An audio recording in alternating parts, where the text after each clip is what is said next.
মৌলের পর্যাবৃত্ত ধর্ম। তাহলে আমাদের ফার্স্টে কী কী জানতে হবে এখান থেকে আমরা শুরু করি। প্রথম বেসিক কথাবার্তা, পর্যাবৃত্ত ধর্ম থেকে প্রশ্নটা শোনা আসবে। তো পর্যাবৃত্ত ধর্ম থেকে কী কী প্রশ্ন আসবে, প্রথম আমাদের একটা ওয়ার্ড মনে রাখতে হবে, সেটা হচ্ছে আইথ। ক্লাস আমি বলছিলাম আইথ, এই আইথ মানে কি সেটা বুঝতে হবে। তো মনে রাখবা আইথ জিনিসটা বাম থেকে ডানে গেলে বাড়ে, কি বললাম, বাম থেকে ডানে গেলে বাড়ে, আর উপর থেকে নিচে গেলে কমে, কি বললাম ভাইয়া, উপর থেকে নিচে গেলে কমে। এটা মূলত হচ্ছে পর্যায় বরাবর সম্পর্ক, পর্যায় সম্পর্ক। কোন একটা পর্যায়ের বাম থেকে ডানে গেলে আইথ জিনিসটা বাড়ে আর উপর থেকে নিচে গেলে কমে, এটা হচ্ছে আসলে মূলত গ্রুপ ভিত্তিক সম্পর্ক, ঠিক আছে। তো এখন এই আয়ের আ মানে হচ্ছে কি, আয়ের আ মানে হচ্ছে আয়নীকরণ শক্তি, কি বললাম, আয়নীকরণ শক্তি। আর এই যে ই মানে হচ্ছে ইলেকট্রন আসক্তি, ইলেকট্রন আসক্তি। আর এই ত মানে হচ্ছে তড়িৎ ঋণাত্মকতা, তড়িৎ ঋণাত্মকতা। তাহলে এই যে এই জিনিসগুলো আমাদের মনে রাখতে হবে, তড়িৎ ঋণাত্মকতা, ইলেকট্রন আসক্তি, আর এটা হচ্ছে আয়নীকরণ শক্তি। একই পর্যায়ে বাম থেকে ডানে গেলে কি হয়, বৃদ্ধি পায়, আর উপর থেকে নিচে গেলে কি, হ্রাস পায়।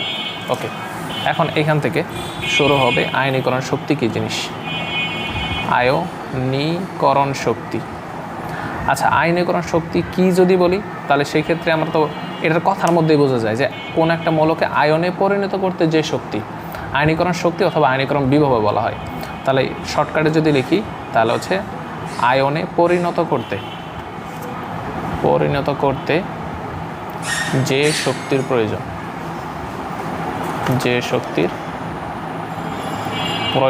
এটা হচ্ছে কি মূলত আয়নীকরণ শক্তি।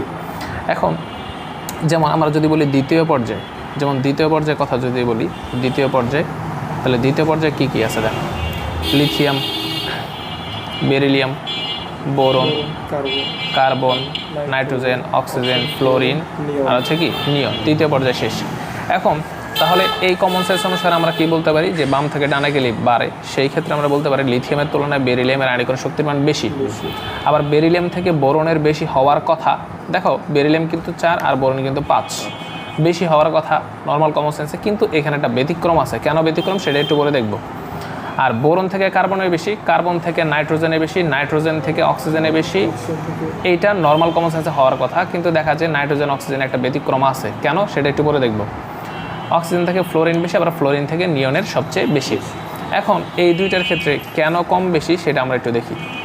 যেমন বেরিলিয়াম কত নাম্বার, 4, তার বেরিলিয়ামের যদি 4টা ইলেকট্রন থাকে, ইলেকট্রন বিন্যাস হবে 1s2 2s2। আবার বোরন হচ্ছে 5 নাম্বার, তাহলে সেই ক্ষেত্রে তার ইলেকট্রন বিন্যাস হবে 1s2 2s2, আর কি হবে 2p কত হবে 1। তাহলে তুমি দেখো তো এই দুইটার ক্ষেত্রে এইটার ইলেকট্রন বিন্যাস কিন্তু স্থিতিশীল, এটা কিন্তু স্থিতিশীল না, কারণ আমরা জানি পি অরবিটাল হয় 3টা না হয় 6টা হলে স্থিতিশীল হয়। তাহলে সেই ক্ষেত্রে যেহেতু এটা স্থিতিশীল, তার মানে এখান থেকে একটা ইলেকট্রন সরাইতে তোমার বেশি শক্তি প্রয়োগ করতে হবে, কিন্তু এখানে শক্তি প্রয়োগ করতে হবে কি কম, তুলনামূলক কম। তাহলে যেহেতু এখানে কম শক্তি প্রয়োগ করলেই ওই ইলেকট্রন ছেড়ে দিচ্ছে, তাই তার আয়নীকরণ শক্তির মান কম। আর এখানে বেশি শক্তি প্রয়োগ করে তাকে আয়নে পরিণত করতে হবে, তাই তার আয়নীকরণ শক্তির মানটা বেশি। কথা কি বোঝা গেল? তাহলে যদি এমসিকিউতেও আসে তাহলে সেই ক্ষেত্রে বলবো কি, যেহেতু তার স্থিতিশীল ইলেকট্রন বিন্যাস আছে এর জন্যই ওর আয়নীকরণ শক্তির মানটা কি বেশি। সেম নাইট্রোজেন আর অক্সিজেনের ক্ষেত্রে, নাইট্রোজেনের ক্ষেত্রে ইলেকট্রন হচ্ছে কয়টা, 7টা, তাহলে সেই ক্ষেত্রে লিখতে পারি 1s2 2s2 আর 2p কত 3। আর অক্সিজেনের ক্ষেত্রে কি হবে, অক্সিজেন হচ্ছে 8টা, তাহলে সেই ক্ষেত্রে হচ্ছে 1s2 2s2 আর 2p কত হবে, 2p কত হবে 4। তাহলে এই দুইটার ভিতরে কোনটার স্থিতিশীল ইলেকট্রন বিন্যাস আছে, নাইট্রোজেনের, কারণ নাইট্রোজেনের 3টা ইলেকট্রন আছে, তাই না। আর এদিকে অক্সিজেনের কয়টা, 4টা তো স্থিতিশীল কাঠামো না, তাহলে সেই ক্ষেত্রে ও সহজে একটা ইলেকট্রন ছেড়ে দেবে, কে, অক্সিজেন, কিন্তু নাইট্রোজেন ছাড়বে না। তাহলে নাইট্রোজেন যদি সহজে অক্সিজেন না ইলেকট্রন না ছাড়ে, সেই ক্ষেত্রে নাইট্রোজেনের আয়নীকরণ শক্তির মানটা কী হবে, বেশি হবে, আর এখানে আয়নীকরণ শক্তির মানটা কী হবে, কম। কথা কি বোঝা গেল? এই দুইটা ব্যতিক্রম মাথায় রাখতে হবে, এগুলো কিন্তু পরীক্ষায় এমসিকিউর জন্য আসবে। কথা বুঝছো? ওকে, তারপরে আসো এমসিকিউতে যদি এভাবে আসে, এমসিতে বলবে কোনটি সঠিক, কোনটি সঠিক, এভাবে বলবে। মনে করো বললো যে আয়নীকরণ শক্তির ক্ষেত্রে, আয়নীকরণ শক্তির ক্ষেত্রে, আয়নীকরণ শক্তির ক্ষেত্রে কোনটি সঠিক। যেমন এ নাম্বার অপশন বললো যে beryllium, boron, carbon, nitrogen.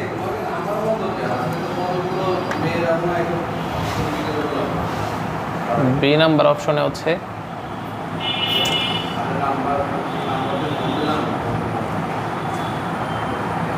Charge ছিল না মোবাইলে।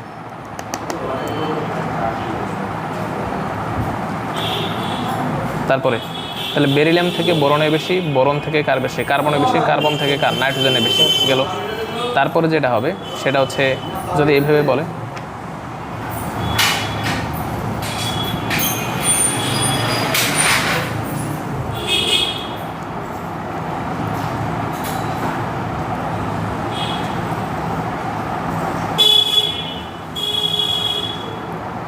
কোনটা হবে রাইট বলো?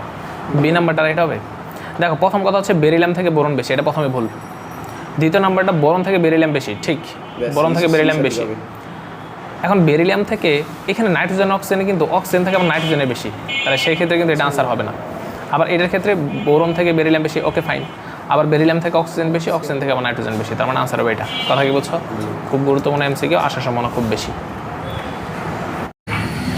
তাহলে এখন এই যে আয়নীকরণ শক্তি গেল, এই আয়নীকরণ শক্তিতে তোমার কী টাইপের প্রশ্ন আসবে? প্রশ্ন একটা আছে, একটা ক্যাটাগরি, সেটা হচ্ছে প্রথম আয়নীকরণ শক্তি। প্রথম আয়নীকরণ শক্তি। আচ্ছা, প্রথম আয়নীকরণ শক্তি কথার মানে কি বোঝা যাচ্ছে? যে একটি ইলেকট্রন সরাতে যে শক্তি, একটি ইলেকট্রন সরাতে যে শক্তির প্রয়োজন। যদি বলি যে দ্বিতীয় আয়নীকরণ শক্তি, তাহলে সেক্ষেত্রে কি হবে? একটি ইলেকট্রন সরায় ফেলছে অলরেডি, তার মানে হচ্ছে দ্বিতীয় ইলেকট্রন সরাতে যে পরিমাণ শক্তির প্রয়োজন হয় তাকে বলা হয় দ্বিতীয় আয়নীকরণ শক্তি। যেমন এক্সাম্পল আমরা আসি,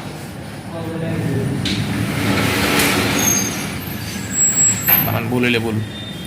তাহলে এক্সাম্পলের ক্ষেত্রে যেমন আমরা যদি বলি, একটা কোয়েশ্চেন এইভাবে দিয়ে দিই। আগে বললাম সোডিয়াম ম্যাগনেসিয়াম এর কোনটির প্রথম আয়নীকরণ শক্তি বেশি? প্রথম আয়নীকরণ শক্তি বেশি, প্রথম আয়নীকরণ শক্তি কোনটার বেশি সেটা আমরা দেখি কোনটা হবে। যেমন সোডিয়াম কত নম্বর আছে? 11, তাহলে সেক্ষেত্রে কী হবে? 1s2, 2s2, 2p কত হবে? 6, 3s কত হবে? 1। আবার ম্যাগনেসিয়াম হচ্ছে 12, সেই ক্ষেত্রে 1s2, 2s2, 2p6, 3s কত? 2। তাহলে এই দুইটা ইলেকট্রন বিন্যাস দেখে আমরা বলতে পারি কোনটা অধিক স্থিতিশীল। দেখো এটা কিন্তু স্থিতিশীল না, এটা কিন্তু স্থিতিশীল ইলেকট্রন কনফিগারেশনে। তাহলে সেই ক্ষেত্রে ম্যাগনেসিয়াম কি সহজে একটা ইলেকট্রন দিতে চাইবে না। কে সহজে একটা দিবে?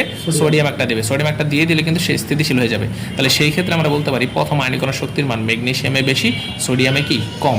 কথা কি বুঝছো? এই দুইটা কথা বুঝছো? ম্যাগনেসিয়ামে বেশি কেন? ম্যাগনেসিয়াম সহজে ইলেকট্রন একটা দিবে না, কারণ দিলে তার লস, তাই না? এর জন্য। তারপর এই প্রশ্নটা যদি এইভাবে আসে যে সোডিয়াম ম্যাগনেসিয়াম এর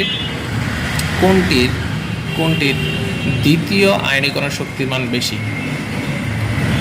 দ্বিতীয় আয়নীকরণ শক্তির মান বেশি, দ্বিতীয় আয়নীকরণ শক্তির মান বেশি। হ্যাঁ রাইট। দ্বিতীয় আয়নীকরণ শক্তি মানে কি? একটা ইলেকট্রন অলরেডি ছেড়ে দিছে, এখন দ্বিতীয় কথাবার্তা আসবে। যেমন তাহলে সোডিয়ামের ক্ষেত্রে 11টা ইলেকট্রন আমরা জানি, তাহলে সেই ক্ষেত্রে 1s2, 2s2, 2p কত? 6। দ্বিতীয় আয়নীকরণ শক্তি মানে কি? এটা ছেড়ে দিছে, তার মানে ইলেকট্রন কনফিগারেশন এখন এইটা। কথা কি বুঝছো? তাহলে এটা হচ্ছে সোডিয়াম প্লাস। তাহলে ম্যাগনেসিয়াম প্লাসের ক্ষেত্রে কি হবে? ম্যাগনেসিয়াম প্লাসের ক্ষেত্রে হবে 1s2, 2s2, 2p6 আর 3s কত? 1, কারণ একটা ইলেকট্রন ছেড়ে দিছে, দ্বিতীয় আয়নীকরণ শক্তি। এখন আমি দেখতেছি যে স্থিতিশীল কাঠামো আছে কার?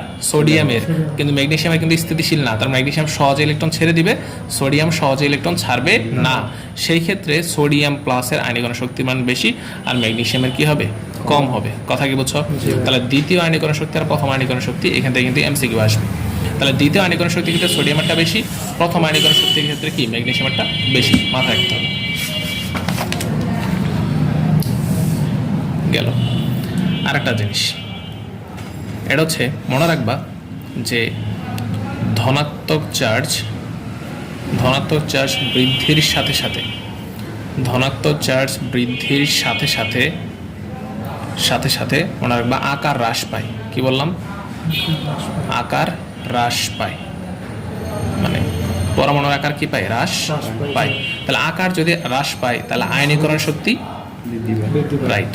তাহলে আয়নীকরণ শক্তি বৃদ্ধি পায়, আয়নীকরণ শক্তি বৃদ্ধি পায়।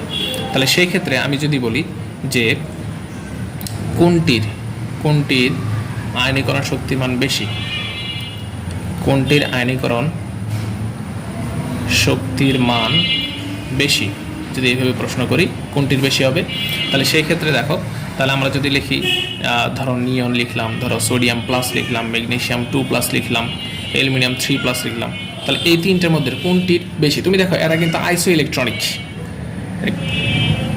ইলেকট্রনিক না কেন? কারণ দেখো তার ইলেকট্রন সংখ্যা কয়টা? 10টা। এরও কিন্তু এখন 10টাই, এরও ইলেকট্রন 10টা, এর ইলেকট্রন কয়টা? 10টা। কিন্তু তার ধনাত্মক চার্জের মান বেশি, তার মানে আকার সবচেয়ে ছোট। সেই ক্ষেত্রে আয়নীকরণ শক্তির মান অ্যালুমিনিয়ামের বেশি, তারপর ম্যাগনেসিয়াম, সোডিয়াম, তারপর হচ্ছে নিয়নের। এই জায়গায় কিন্তু সবাই ভুল করে, সবাই বলে যে নিয়নে বেশি। না, মনে রাখতে হবে যে চার্জ সেরে যখন আইসো ইলেকট্রনিক হয়ে যাবে, যখন চার্জ বেশি থাকবে তখন তার আকার সবচেয়ে ছোট। ওকে, বোঝা গেল? ওকে। আর এখানে এই যে ঘটনা ঘটলো, আর সেম উল্টা কী হবে? উল্টা মনে রাখবা যে ঋণাত্মক চার্জ বৃদ্ধির সাথে সাথে ঋণাত্মক চার্জ বৃদ্ধির সাথে সাথে বৃদ্ধির সাথে সাথে আকার বৃদ্ধি পায়। তার মানে আয়নীকরণ শক্তি কি হবে? আয়নীকরণ শক্তি হ্রাস পায়। একটা উল্টা মনে রাখতে হবে। তাহলে সেম এখানে আমি যদি বলি, মনে করো কথা হতো নাইট্রোজেন 3-, অক্সিজেন 2-, ফ্লোরিন মাইনাস, এটা হচ্ছে নিয়ন। তাহলে সেই ক্ষেত্রে কি হবে? এটা হচ্ছে বেশি, এটা তারপর হচ্ছে এটা। বুঝছো কাহিনীটা কি হলো? ঋণাত্মক এবং ধনাত্মক চার্জের জিনিসটা খেয়াল রাখতে হবে। কথা বলছো, একটার বিপরীত। এই গেল আয়নীকরণ শক্তি নিয়ে কথাবার্তা। বুঝছো? তাহলে আয়নীকরণ শক্তি থেকে এখানে যদি এমসিকিউ আসে আমরা পারবো না। ওকে, আসো তারপর এখন আসো আয়নীকরণ শক্তি গেলে এখন আসো ইলেকট্রন আসক্তি কি জিনিস? ইলেকট্রন আসক্তি। আচ্ছা, আসক্তি কথার মানে কি বলো তো দেখি? আসক্তি কথার মানে কি? ইলেকট্রন গ্রহণ বা বর্জনের প্রবণতা। ইলেকট্রন বর্জন না গ্রহণ। ইলেকট্রন আসক্তি যেমন আমরা বলি মাদকাসক্ত, তার মানে যে মাদক নিচ্ছে, তাই না? তাহলে ইলেকট্রন আসক্তি মানে ইলেকট্রন নিচ্ছে। এখন আসক্তির মান কার বেশি হবে? যে যত দ্রুত ইলেকট্রন গ্রহণ করতে পারবে তার ইলেকট্রন আসক্তি মান কি তত বেশি। তাহলে ইলেকট্রন আসক্তি মূলত হচ্ছে ইলেকট্রন গ্রহণের ক্ষমতা, ইলেকট্রন গ্রহণের ক্ষমতা।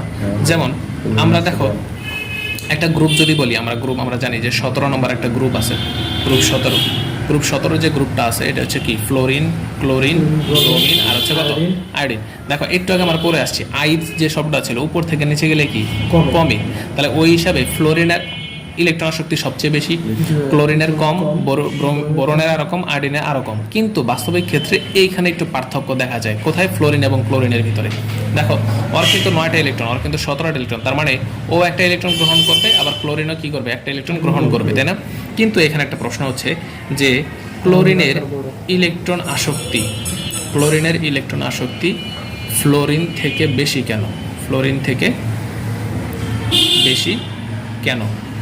ক্লোরিনের ইলেকট্রন আসক্তি ফ্লোরিন থেকে কি বেশি কেন? কেন বেশি? কারণ বলবো, কারণ ফ্লোরিন একটা গ্রহণ করলেও স্থিতিশীল, একটা ত্যাগ করলেও স্থিতিশীল না। ব্যাপারটা এরকম না। দেখো ফ্লোরিন হচ্ছে 9, দেখো ফ্লোরিনের আকার বড়, দেখো ফ্লোরিন আর হচ্ছে ক্লোরিন। আচ্ছা আমি যদি এখানে আঁকি পারবো না আকারটা, তাহলে কি হবে?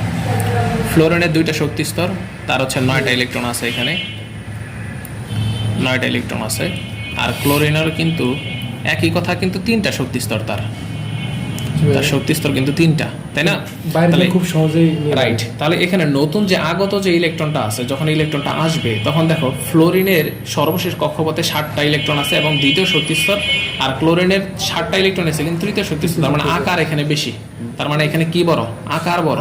তাহলে আকার যদি বড় হয় তাহলে ইলেকট্রন বেগের ঘনত্ব কিন্তু কম। ইলেকট্রন বেগের ঘনত্ব কম, ইলেকট্রন বেগের ঘনত্ব হচ্ছে এখানে কম, আর এখানে কিন্তু তুলনামূলক ঘনত্ব কি? ঘনত্ব হচ্ছে বেশি। তাহলে ইলেকট্রনের ঘনত্ব অল্প জায়গায় 7টা, ঘনত্ব বেশি হওয়ার কারণে এখানে ফাঁকা জায়গায় কি কম?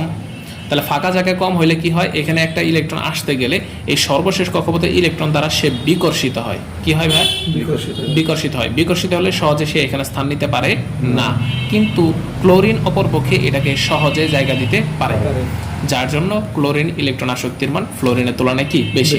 সৃজনশীল প্রশ্নে আসবে, এমসিকিউতে আসবে। এমসিকিউতে বলবো ইলেকট্রন আসক্তিতে কোনটি সঠিক, তাহলে আমরা বলবো ক্লোরিন সবচেয়ে বেশি, তারপর ফ্লোরিন, তারপর ব্রোমিন, তারপর হচ্ছে আয়োডিন।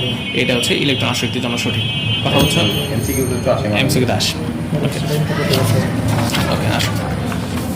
তারপরে ইলেকট্রন আসক্তির পরে আসবে তড়িৎ ঋণাত্মকতা। তড়িৎ ঋণাত্মকতা, তড়িৎ ঋণাত্মকতার কাহিনী কি? তড়িৎ ঋণাত্মকতা মানে কি? ধরো এখানে একটা ঘটনা খেয়াল করো যে হাইড্রোজেন আর ফ্লোরিন ধরো একটা যৌগ গঠন করবে। দেখো হাইড্রোজেন নিজে অধাতু, ফ্লোরিন নিজে কি অধাতু, ওর একটা ইলেকট্রন সর্বশেষ কক্ষপথ দরকার, ওর একটা ইলেকট্রন দরকার। তার মানে দুইজন প্রথমে শেয়ার করে একটা বন্ধন গঠন করবে, তাই না? এই বন্ধনের নাম হচ্ছে সমযোজী বন্ধন। কি বন্ধন? সমযোজী বন্ধন। ইলেকট্রনের শেয়ারের মাধ্যমে যে বন্ধন গঠিত হয় তাকে বলা হয় সমযোজী বন্ধন। কিন্তু দেখা যায় যে কিছুক্ষণ পরে এই ফ্লোরিন এই দুইটা ইলেকট্রন নিজের দিকে টেনে নেয়। নিজের দিকে যখন এই দুইটা ইলেকট্রনই টেনে নেবে তখন ও হয়ে যাবে নেগেটিভ আর ও তখন হয়ে যাবে কি পজিটিভ। তাহলে এই যে নিজের দিকে টেনে নেওয়ার যে ঘটনা, এইটাই মূলত হচ্ছে তড়িৎ ঋণাত্মকতা। কথা কি বলছো? তাহলে যে ধর্মের জন্য ইলেকট্রন সমযোজী বন্ধনে শেয়ারকৃত ইলেকট্রন নিজের দিকে টেনে নেয় তাকে বলা হয় কি তড়িৎ ঋণাত্মকতা। তাহলে তড়িৎ ঋণাত্মক মূলত হচ্ছে কি? তাহলে সমযোজী বন্ধনে, সমযোজী বন্ধনে আয়নিক বৈশিষ্ট্য। আয়নিক বৈশিষ্ট্য কেন এই কথাটা বললাম একটু খেয়াল করো। দেখো প্রথমে ছিল সমযোজী, যখন ইলেকট্রন টেনে নিছে তখন কিন্তু এই যে নেগেটিভ পজিটিভ প্রান্তে তৈরি হয়ে গেছে।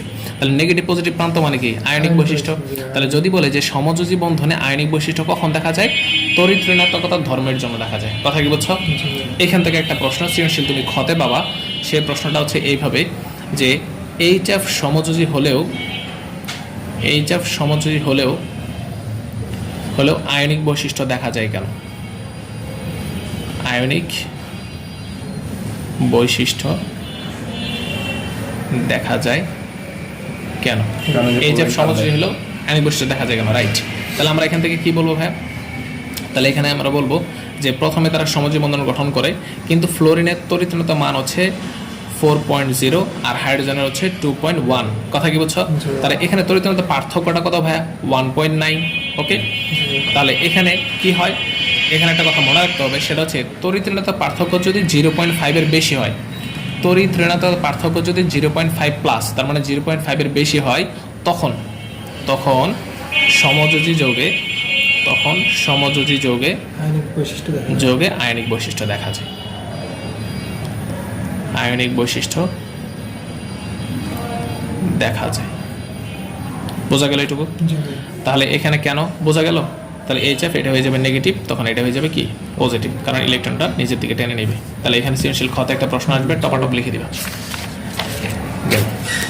তারপর এখান থেকে আমরা পড়বো ফাজানের নীতি। ফাজানের নীতি। তো বিজ্ঞানী ফাজান কি বলছে দেখো। বিজ্ঞানী ফাজান কি কথা বলছে? প্রথম কথা, আচ্ছা ফাজানের নীতি পড়ার আগে আমাদের একটা জিনিস পড়ে আসতে হবে, সেই জিনিসটা একটু পড়ে আসি। আচ্ছা ফাজানের নীতির পরে আগে পড়ি পোলারায়ন কি জিনিস। পোলারায়ন কি জিনিস জানি? পোলারায়ন কি জিনিস? আচ্ছা পোলারায়ন কি দেখো, ধরো এইটা হচ্ছে ক্যাটায়ন আর এটা হচ্ছে অ্যানায়ন। আচ্ছা বলো তো, ছেলে মেয়ের নিয়ে ভেগে যায় নাকি মেয়ে ছেলের নিয়ে ভেগে যায়? কোনটা? ছেলে মেয়ের নিয়ে ভেগে যায়। তার মানে ঘর থেকে বেরোয় আসে কি মেয়ে, আর মেয়েরা হচ্ছে কি মূলত নেগেটিভ। মেয়েরা কি ভাই? নেগেটিভ। আর ছেলেরা সারা জীবনে কি পজিটিভ। তাহলে এই যে মেয়েরা ঘর থেকে কীভাবে বেরো আসবে? এই যে অ্যানায়নের সর্বশেষ কক্ষপথের যে আছে, সর্বশেষ কক্ষপথটা আছে, এই কক্ষপথটা আস্তে আস্তে আস্তে আস্তে ক্যাটায়নের দিকে আকর্ষিত হয়। ক্যাটায়নের দিকে কি হয়? আকর্ষিত হয়। আকর্ষিত হয়ে একসময় দেখা হয় যে অ্যানায়নের সর্বশেষ কক্ষপথটা ক্যাটায়নের সাথে লেগে গেছে না? তাহলে যখন দেখো প্রথমে তারা কিন্তু আয়নিক ব্যাপার স্যাপার ছিল, কিন্তু আয়নিক থেকে যখন সর্বশেষ কক্ষপথ যখন এই কক্ষপথের সাথে লেগে গেল, তখন কিন্তু একটা সমযোজী ব্যাপার স্যাপার চলে আসলো। যেমন আমরা এইচএফ এর ক্ষেত্রে বলতে পারি যে ওর সর্বশেষ কক্ষপথ একটা ইলেকট্রনের সাথে ফ্লোরিনের সর্বশেষ কক্ষপথ একটা ইলেকট্রন লেগে যায়, এইভাবে, তাই না? তখন আমরা সমযোজী বলি। তো এখন প্রথমে তারা পজিটিভ নেগেটিভ আকারে ছিল, তার মানে প্রথম ছিল ক্যাটায়ন আর এখানে ছিল কি অ্যানায়ন। তাহলে ক্যাটায়ন অ্যানায়ন থেকে কি হলো? ক্যাটায়ন অ্যানায়ন থেকে সর্বশেষ কক্ষপথে বিচ্যুতির কারণে তারা একটা সমযোজী ব্যাপার স্যাপারে চলে আসলো, তাই না? তাহলে সমযোজী ব্যাপার স্যাপার চলে আসলো। তাহলে এই ধরনের ঘটনায় হচ্ছে মূলত পোলারায়ন।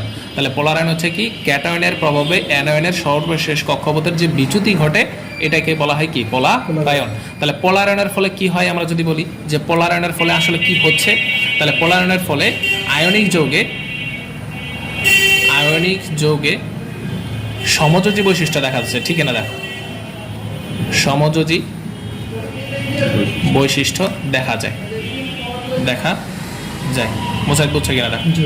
ওকে, তাহলে আয়নিক যৌগের সমযোজী বৈশিষ্ট্য যদি বলে তখন হচ্ছে কি পোলার আয়ন।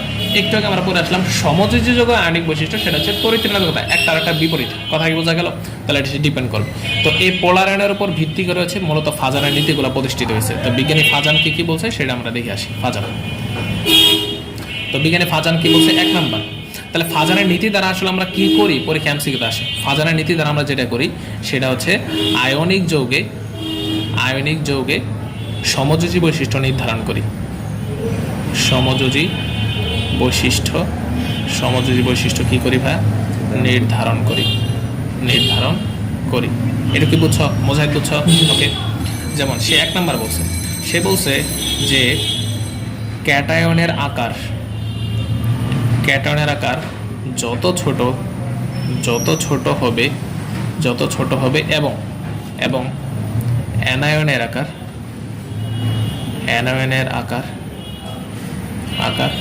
যত বড় হবে তত আকর্ষণ বেশি, তার তত বেশি সমযোজী বৈশিষ্ট্য দেখা যাবে। দেখা যাবে। তাহলে কি হলো? ক্যাটায়নের আকার যত ছোট হবে আর অ্যানায়নের আকার যত কি হবে ভাইয়া? বড় হবে, তার তত বেশি সমযোজী বৈশিষ্ট্য দেখা যাবে। ফর এক্সাম্পল আমরা যদি বলি এইভাবে, ধরো বললাম সোডিয়াম ক্লোরাইড বললাম, পটাশিয়াম ক্লোরাইড বললাম, রুবিডিয়াম ক্লোরাইড বললাম এই তিনটার ভিতরে কোনটা সমযোজী বৈশিষ্ট্য বেশি? তুমি দেখো অ্যানায়নগুলো কিন্তু সেম, তার মানে ক্যাটায়নগুলোর ভিতরে যেটা সবচেয়ে ছোট তার সমযোজী বৈশিষ্ট্য বেশি হবে। তাহলে এটার আকার সবচেয়ে ছোট, তারপর এটা, তারপর এটা। তাহলে যেহেতু এটা আকার কি ছোট, তাই তার সমযোজী বৈশিষ্ট্য কি হবে? বেশি। এটুকু বুঝছো? এটুকু লেখা ওকে। তাহলে যদি আমরা এইভাবে লিখি তাহলে কি হবে? এক্সাম্পল 2 নাম্বার যদি এইভাবে লিখি, ধরো এইভাবে লিখবো, মনে করো NaCl, আচ্ছা NaCl লিখছিলাম না, ধরো NaF, NaCl, ধরো NaBr, এই তিনটা লিখলাম। তাহলে এই তিনটার ক্ষেত্রে কি হচ্ছে? ক্যাটায়নগুলো সবগুলো সেম, তার মানে অ্যানায়নগুলোর ভিতরে যে সবচেয়ে বেশি বড়, তাই না? তাহলে অ্যানায়নগুলোর ভিতরে সবচেয়ে বড় হচ্ছে কি? এটা অ্যানায়নগুলোর ভিতরে সবচেয়ে বড়। আমরা অবশ্যই ক্যাটায়ন অ্যানায়ন যখন দেখবো, অ্যানায়নগুলোর ভিতরে যে সবচেয়ে বেশি বড় থাকবে তার সমযোজী বৈশিষ্ট্য কি হবে? বেশি হবে। বোঝা গেল? ওকে, 2 নাম্বার নীতি। তো 2 নাম্বারে বলছে যে ক্যাটায়ন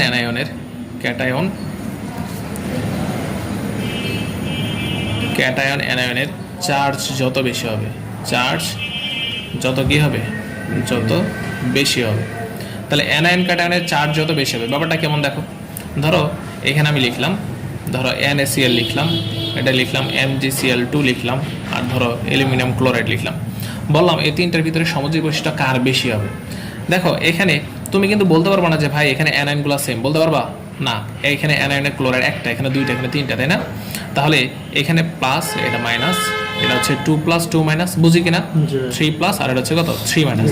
তাহলে যেহেতু চার সংখ্যা বেশি, তাই তার সমযোজী বৈশিষ্ট্য কি হবে? বেশি হবে। বোঝা গেল? তাহলে সমযোজী বৈশিষ্ট্য বেশি। 3 নাম্বার বলছে যে ক্যাটায়নের ইলেকট্রন বিন্যাসে ডি অরবিটাল থাকলে, কি অরবিটাল ভাইয়া? ডি অরবিটাল থাকলে, ক্যাটায়নের ইলেকট্রন বিন্যাসে ডি অরবিটাল থাকলে, যেমন আমরা লিখলাম কপার ক্লোরাইড লিখলাম আর ধরো সোডিয়াম ক্লোরাইড লিখলাম, বললাম এই দুইটার মধ্যে কোনটার বেশি?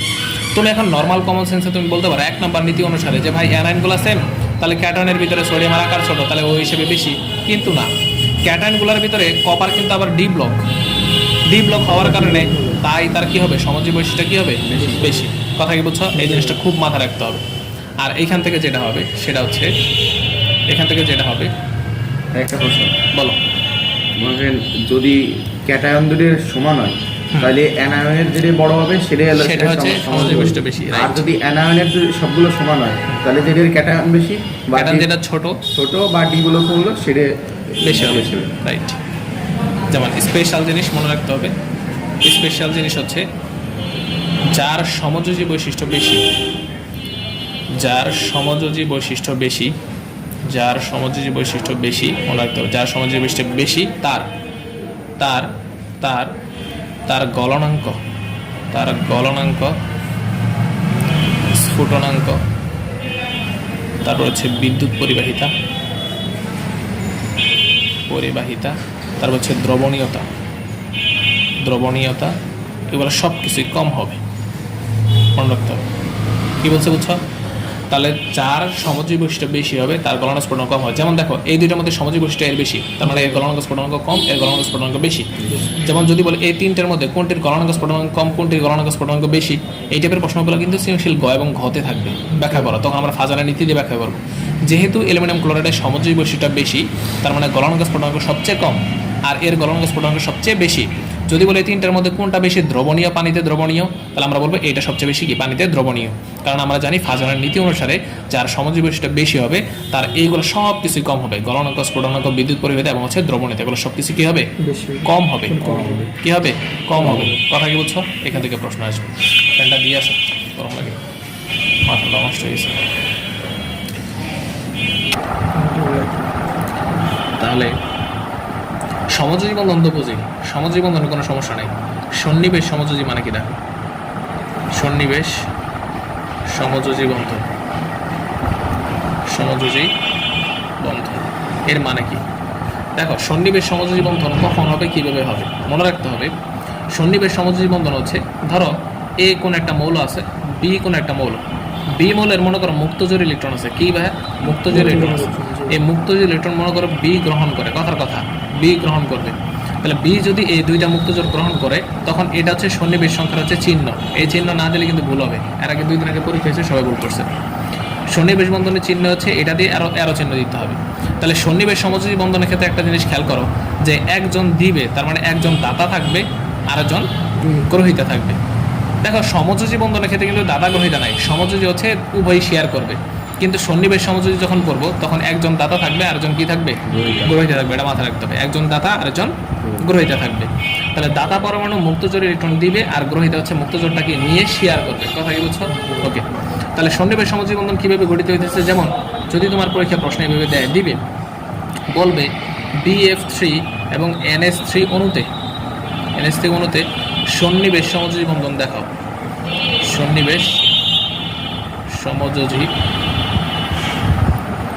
বন্ধন দেখাও, এই টাইপের প্রশ্ন আসবে। এগুলো দেখাইতে বলবে। কীভাবে দেখাবো দেখো। আচ্ছা, বোরনের নর্মালি ইলেকট্রন কয়টা ভাইয়া? 5টা না? নর্মাল ইলেকট্রন কয়টা? 5টা। তাহলে বোরনে যদি নর্মাল ইলেকট্রন 5টা থাকে, তার সাথে আরও 3টা ফ্লোরিন যুক্ত হয়েছে, তাহলে তার ইলেকট্রন হয়ে গেছে 8টা, তাই না? কিন্তু সে স্থিতিশীল না, কারণ আমরা জানি যে 10টা ইলেকট্রন হলে সে কী হবে? স্থিতিশীল হবে।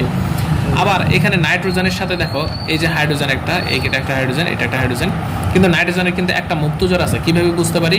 নাইট্রোজেনের যদি ইলেকট্রন বিন্যাস করি, সেটা হচ্ছে 1s2, 2s2, 2px1, 2py1 আর হচ্ছে 2p কত? z1, 7টা electron. এই যে সর্বশেষ কক্ষপথের যে ইলেকট্রনে, এই যে এটা হচ্ছে মুক্তজোড়, কারোর সাথে বন্ধন গ্রহণ করবে না। এরা 3টা হচ্ছে কি জোড়? বন্ধন জোড়। যদি বলে যে NH3 অণুতে বন্ধন জোড় ইলেকট্রন কয়টা আছে, তাহলে আমরা বলবো বন্ধন জোড় ইলেকট্রন কয়টা আছে? 1, 2, 3টা। কথা কি বোঝা গেল? আর যদি মুক্তজোড় কয়টা আছে, তাহলে একটা কি আছে? মুক্তজোড় আছে। কথা কি বুঝছো? তাহলে একটা মুক্তজোড় আর 3টা কি? বন্ধন জোড়। বন্ধন জোড় কয়টা? 1, 2, 3টা। আর মুক্তজোড় ইলেকট্রন যদি বলি ইলেকট্রন সংখ্যা কয়টি, তাহলে হচ্ছে 2টি। আর যদি বলি মুক্তজোড় কয়টি? 1টি। মুক্তজোড় কয়টি? 1টি। তাহলে এই যে মুক্তজোড় আছে, এই মুক্তজোড়টা কি করবে? এই যে বোরনটা গ্রহণ করবে। কেন? কারণ বোরনের নর্মাল ইলেকট্রন 5টা, 3টা ফ্লোরিনের সাথে যুক্ত হয়ে গেছে কয়টা? 8টা। তাহলে তার আরও 2টা ইলেকট্রন প্রয়োজন। এই যে 2টা ইলেকট্রন নিবে, 2টা ইলেকট্রন নিয়ে সে কী করবে? একটা সন্নিবেশ বন্ধনের মাধ্যমে সে স্থিতিশীলতা অর্জন করবে। কথা কি বোঝা গেল?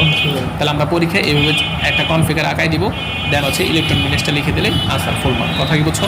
তাহলে এইটা হচ্ছে মূলত সন্নিবেশ সমযোজী বন্ধন। কথা বুঝছো? এই তাহলে সন্নিবেশ সমযোজী বন্ধন যদি বুঝে যায়, তার সাথে আরেকটা জিনিস বুঝবো, সেটা হচ্ছে হাইড্রোজেন বন্ড। পরীক্ষায় আসে হাইড্রোজেন বন্ড। হাইড্রোজেন বন্ড কখন হবে? দেখো, হাইড্রোজেন বন্ড তৈরি হতে গেলে প্রথম যে শর্ত, সেটা হচ্ছে হাইড্রোজেন থাকতেই হবে। কখন? হাইড্রোজেন থাকতেই হবে। দেখো, এটা মূলত কি, ধরো পানির অণুর ক্ষেত্রে H2O, এরকম না? পানির অণুর ক্ষেত্রে এইভাবে তো থাকে, তাই না? তুমি দেখো পানির অণুর ক্ষেত্রে যেটা হয়, সেটা হচ্ছে এই যে শেয়ারকৃত যে ইলেকট্রনগুলো আছে, এই শেয়ারকৃত ইলেকট্রনগুলো অক্সিজেন নিজের দিকে টেনে নেয়। নিজের দিকে টেনে নিলে ও হয়ে যাবে নেগেটিভ, আর ও হয়ে যাবে কি? পজিটিভ হয়ে যাবে। সেম ঘটনা পাশের অণুতেও ঘটে। পাশের অণুতে কী করে? এই 2টা ইলেকট্রন নিজের দিকে টেনে নিয়ে ও হয়ে যায় নেগেটিভ, আর এটা হয়ে যায় কি? পজিটিভ। যখন নেগেটিভ পজিটিভ হয়ে যায়, তখন কি করে? এই যে এই নেগেটিভ আর পজিটিভের ভিতরে একটা আকর্ষণ কাজ করবে। কাজ করবে না? আমরা জানি পজিটিভ নেগেটিভ আকর্ষণ করে। এই আকর্ষণটাই, এই যে আকর্ষণ বলতেছি, এই আকর্ষণটাই মূলত হচ্ছে হাইড্রোজেন বন্ড। কথা কি বোঝা গেল? এই আকর্ষণটাই মূলত কি হাইড্রোজেন বন্ড। তার মানে এই যে হাইড্রোজেন বন্ড বলতেছি এটা মূলত আসলে কোনো রাসায়নিক বন্ধন না, এটা মূলত হচ্ছে আকর্ষণ। কি বলা বোঝা গেল? আকর্ষণ। আকর্ষণের কারণে কি হয়, এই অণুগুলা পরস্পরের কাছাকাছি থাকতে চায়। কথা কি বুঝছো? তাহলে এখানে এই যে হাইড্রোজেন বন্ড লিখতেছি, এখানে প্রথম কথা হচ্ছে হাইড্রোজেন থাকতেই হবে। আর এটা মূলত প্রকৃতপক্ষে রাসায়নিক বন্ধন নয়। বুঝছো কিনা দেখো, রাসায়নিক বন্ধন নয়, প্রকৃতপক্ষে রাসায়নিক বন্ধন নয়। কথা কি বোঝা গেল? তাহলে এটা কিসের কারণে তৈরি হয় যদি প্রশ্ন আসে, তাহলে এটা হচ্ছে মূলত তড়িৎ ঋণাত্মকতার পার্থক্যের জন্য তৈরি হয়। ঠিক কিনা বলো? তড়িৎ ঋণাত্মকতার পার্থক্যের জন্য তৈরি হয়, পার্থক্যের জন্য তৈরি হয়। বোঝা গেল? এগুলো প্রত্যেকটা আছে এমসিকিউ, মাথায় রাখতে হবে এই প্রত্যেকটাই কেন তৈরি হচ্ছে, আর এখানে আকর্ষণটা। বোঝা গেল? তাহলে এখান থেকে দেখো হাইড্রোজেন বন্ড থেকে যদি এইভাবে একটা প্রশ্ন তুমি বাবা বই খুললেই দেখবা এই প্রশ্নটা আছে, বলবে H2S গ্যাস কিন্তু H2O পানি কেন? এই খেয়াল করো এদিকে, H2S গ্যাস কিন্তু H2O পানি কেন? এখানে একটা কথাবার্তা দেখো, এখানে এটা হচ্ছে হাইড্রোজেন, এটা হচ্ছে সালফার, এটা একটা হাইড্রোজেন, তাই না? তুমি দেখো হাইড্রোজেন বন্ড কখন তৈরি হবে, যখন তড়িৎ ঋণাত্মক পার্থক্য থাকবে। কত থাকবে ভাই? 0.5 এর বেশি থাকবে। সালফারের তড়িৎ মান হচ্ছে 2.5, কত? 2.5। আর হাইড্রোজেনের হচ্ছে 2.1। তাহলে এই দুইটার পার্থক্য কত ভাই? মাত্র 0.4। আমরা জানি 0.5 এর থেকে বেশি হলে তখন হচ্ছে ইলেকট্রন নিজের দিকে টেনে নিবে। তার মানে এখানে ইলেকট্রন নিজের দিকে টেনে নেওয়ার কোনো ঘটনাই ঘটে না। ইলেকট্রন, তার মানে তড়িৎ মানের যথেষ্ট মানের পার্থক্য না থাকার কারণে এখানে পজিটিভ নেগেটিভ প্রান্ত তৈরি হয় না। কি হয় না ভাইয়া? পজিটিভ নেগেটিভ তৈরি হয় না। পজিটিভ নেগেটিভ কি হয় না ভাইয়া? তৈরি হয় না। এই পজিটিভ নেগেটিভ তৈরি না হওয়ার কারণে কি হচ্ছে দেখো, পজিটিভ নেগেটিভ তৈরি না হওয়ার কারণে কি হচ্ছে, এখানে পাশের কোনো হাইড্রোজেন সালফারের সাথে তার কোনো আকর্ষণ বলতে কিছু তৈরি হচ্ছে না। কথা বুঝছো? কিন্তু অপরদিকে পানির ক্ষেত্রে দেখা যায় যে, পানির অণুগুলোর ক্ষেত্রে দেখা যায় যে এখানে তড়িৎ পার্থক্য নেগেটিভ পজিটিভ প্রান্তে তৈরি হয়। ঠিক কিনা? যেহেতু নেগেটিভ পজিটিভ প্রান্তে তৈরি হয়, তার মানে এখানে একটা হাইড্রোজেন বন্ড আছে। আর হাইড্রোজেন বন্ড থাকার কারণে পানির অণুগুলো কাছাকাছি আসতে চায়। এই জন্য অণুগুলো কাছাকাছি আসলে তখন এটা তরল অবস্থা, নর্মাল টেম্পারেচার থাকে কি তরল। কিন্তু আর এখানে কোনো আকর্ষণ না থাকার কারণে ও কি হয়ে যায় ভাই? গ্যাস। বুঝছো এই দুইটা? তাহলে ও কেন তরল, ও কেন গ্যাস বোঝা গেল। শুধুমাত্র কে দায়ী?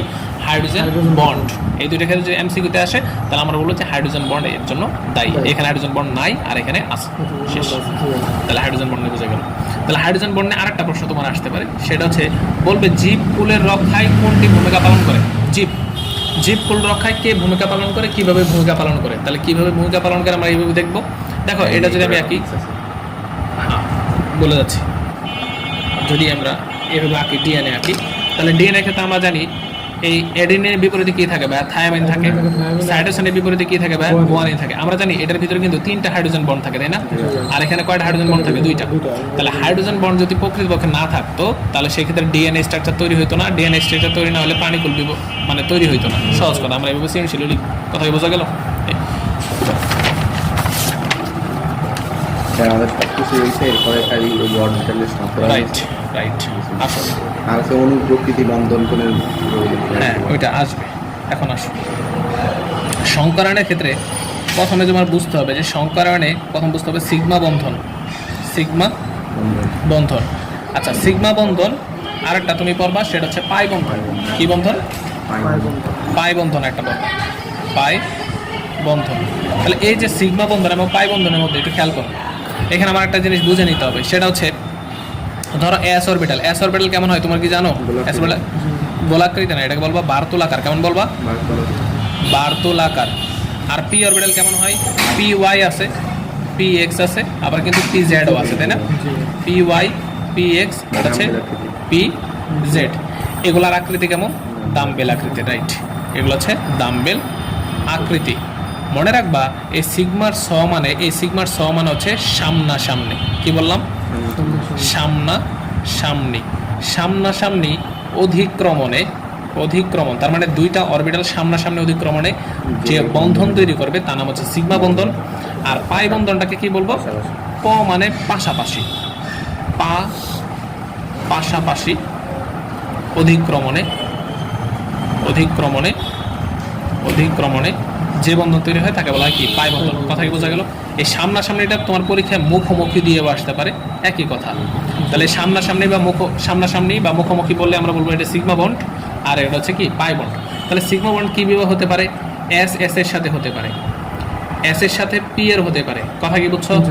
পি এর সাথে পি এরও কিন্তু হতে পারে, এস এর সাথে এস এর হতে পারে, আর এস এর সাথে কি হতে পারে? পি এর হতে পারে। আর পাই বন্ধনটা মনে রাখবা শুধুমাত্র পি এক্স এ হতে পারে, অথবা পি ওয়াই তে হতে পারবে, অথবা পি জেড হতে পারে। কখনোই পি এক্স এর সাথে পি ওয়াই হবে না, পি এক্স এর সাথে পি জেড এর হবে না। কথা কি বোঝা গেল? তাহলে এই জিনিসটা খুব ক্লিয়ার ভাবে মনে রাখতে হবে, কারণ এমসিকিউতে আসবে। কথা কি বুঝছো? খুবই সেন্সিটিভ বিষয়। খুবই সেন্সিটিভ বিষয়। তাহলে ব্যাপারটা হচ্ছে যেমন দেখো একটা এস অরবিটাল যদি একটা পি অরবিটালের সাথে মিলিত হয় তখন কি হবে দেখো, একটা এস এর সাথে একটা পি যখন হবে তখন এই সংকরের নাম হচ্ছে এসপি। কি নাম? এসপি। এই যে এস এই প্রান্তের সাথে মিলিত হয় এখানে একটা গঠন করবে, আবার এইটা এই পাশের সাথে মিলিত হয় এই পাশে একটা গঠন করবে। তার মানে কয়টা হাইব্রিড অরবিটাল তৈরি করলো? দুইটা। এস আর পি মিলে কয়টা তৈরি করলো? দুইটা। কথা কি বুঝছো? ওকে, তাহলে এইটা নিয়েই আমরা সামনে পড়বো যে এসপি এবং সিগমা বন্ধন এগুলো কি কিভাবে হইলো। তবে এখানে একটা জিনিস শিখতে হবে, সেটা হচ্ছে সংকরায়ন নির্ণয়। সংকরায়ন নির্ণয়। তাহলে সংকরায়ন নির্ণয়ের ক্ষেত্রে আমাদের কি কি জিনিস জানতে হবে? একটা সূত্র মনে রাখতে হবে। সূত্র হচ্ছে x ইকুয়াল টু হাফ কেন্দ্রীয় মৌলের যোজ্যতা স্তরের, কেন্দ্রীয় মৌলের যোজ্যতা স্তরের ইলেকট্রন প্লাস একযোজী পরমাণু সংখ্যা প্লাস মাইনাস চার্জ। এটুকু বুঝছো? যেমন দেখো যদি একটা বললো BeCl2 এর সংকরায়নটা কি হবে, এর সংকরায়ন নির্ণয় করো। কথার কথা কিভাবে নির্ণয় করবো? হাফ। তাহলে দেখো কেন্দ্রীয় মৌলকে এখানে বেরিলিয়াম আর ক্লোরাইডের মধ্যে বেরিলিয়ামটা কেন্দ্রীয় মৌল, বেরিলিয়ামের ইলেকট্রন আমি জানি 4টা। তাহলে বেরিলিয়ামের এই যোজ্যতা স্তরের ইলেকট্রন মানে হচ্ছে সর্বশেষ শক্তি স্তরের ইলেকট্রন, সর্বশেষ শক্তি স্তর। তাহলে এই যে সর্বশেষ শক্তি স্তরের যে ইলেকট্রন বললাম, এই সর্বশেষ শক্তি স্তরে তুমি বলো তো বেরিলিয়ামের সর্বশেষ ইলেকট্রন কয়টা? দুইটা। 4 যেহেতু আছে তাহলে 2 আমরা হিসেব করবো 2 তাহলে সর্বশেষ হচ্ছে 2টা প্লাস ক্লোরিন কি একযোজী না? ক্লোরিন তো একটা ইলেকট্রন গ্রহণ করে, একযোজী কয়টা আছে? 2টা। তাহলে 2। এই টোটাল যে যৌগটা এখানে কোনো চার্জ নাই, তার মানে প্লাস মাইনাস কত হবে? 0। তাহলে এখানে কি হবে? তাহলে কত হবে? 2। তাহলে এই যে 2, এই যে 4 আর 2 ভাগ করলে কত হবে? 2। তাহলে এই যে 2 আসলো, এই 2টা মূলত হচ্ছে হাইব্রিড অরবিটাল সংখ্যা, অথবা এটাকে বলা হয় সংকর অরবিটাল সংখ্যা। সংকর অরবিটাল সংখ্যা। এই যে সংকর অরবিটাল সংখ্যা বা হাইব্রিড অরবিটাল সংখ্যা 2টা, তাহলে তার সংকরণ হবে একটা s অরবিটাল আর একটা p অরবিটাল। কথা কি বোঝা গেল? তার মানে BeCl2 এর সংকরণ হচ্ছে কি? sp। বুঝছো? সেম যদি এইভাবে আসতো তাহলে আমরা এই সূত্রটা একটু মাথায় রাখি। এই সূত্রটা দিয়ে যদি সেম এইভাবে আসতো, ধরো এইভাবে আসলো 2 নাম্বার, বললো যে NH3 এর সংকরণ কি হবে? NH3 সংকরণটা কি হবে?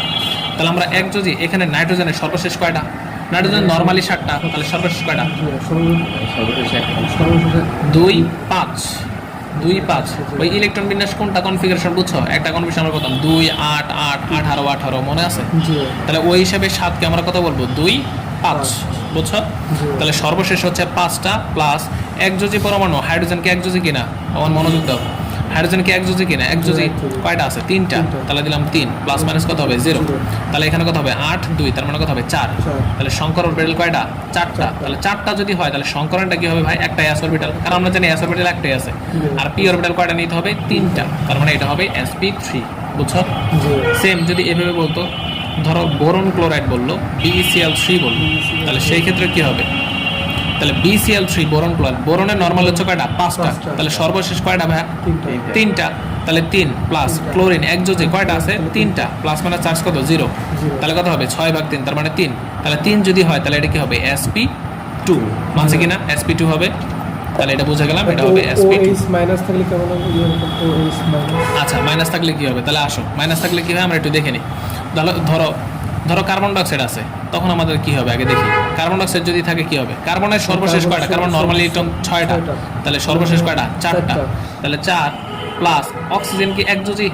অক্সিজেন অক্সিজেনটা দ্বিযোজী, কারণ অক্সিজেন দুইটা ইলেকট্রন গরম করে, অক্সিজেন হচ্ছে 8 নাম্বার, তাই না? তাহলে অক্সিজেন দ্বিযোজী, দ্বিযোজীকে কাউন্ট করা যাবে না। তাহলে দ্বিযোজীকে যদি কাউন্ট করা না যায় তাহলে এটা কত? 0। আর চার্জ তো নাই, তাও 0, প্লাস মাইনাসও 0, তার মানে কত হবে? 2। তাহলে 2 যদি হয় তাহলে এটা কি হবে? sp সংকলন হবে, কার্বন ডাইঅক্সাইড। বোঝা গেল? এখন যদি এইভাবে থাকতো NH4+, এখন কি হবে? হাফ।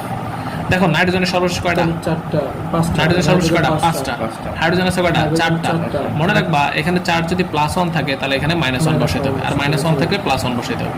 তাহলে কত হবে? 8 কত হবে? 4। sp³ মানে sp3।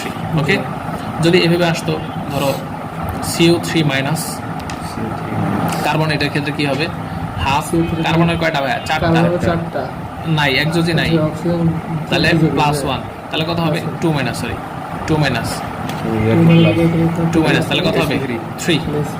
এই 3 আর 2 কত? 6 ভাগ করলে কত হবে? 3 যদি হয় তাহলে কত হবে? sp2 হবে। কথা কি বুঝছো? কি হবে? sp2। কথা বুঝছো? তাহলে আমরা এইভাবে সংকরণ নির্ণয় করতে পারবো, যে কোনোটা পরীক্ষা আসবে।